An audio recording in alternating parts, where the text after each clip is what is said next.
like to introduce you to a new product that's hit the spray gunner shelves. It's from Harder and Steenbeck. So if you're familiar with the 217-500 service kit, they're very similar to that, except for now they've came out with 3 kits specific to each one of their most popular brushes. There's an Ultra, Evolution, and Infinity kit. Now they're very similar on what comes inside the packaging, but let me introduce you to the original kit and I'll show you the differences.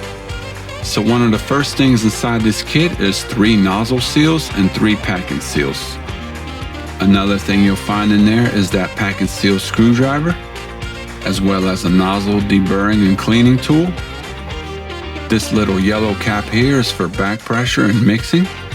And then there's 4 different cleaning brushes of various sizes and shapes to choose from.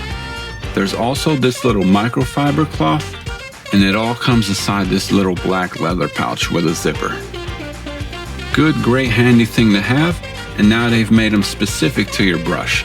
So the only differences they've done now is remove this 6-pack of seals and replaced it with this master kit here. So now you have everything to take care of the entire brush if you need to service and maintenance it, specific to each model. And like always, maintenance and cleaning is very important when it comes to airbrushing. So next time you pick up a Harder and Steenbeck, make sure you grab yourself one of these new kits and pick them up here at spraygunner.com. Thanks for watching, everyone.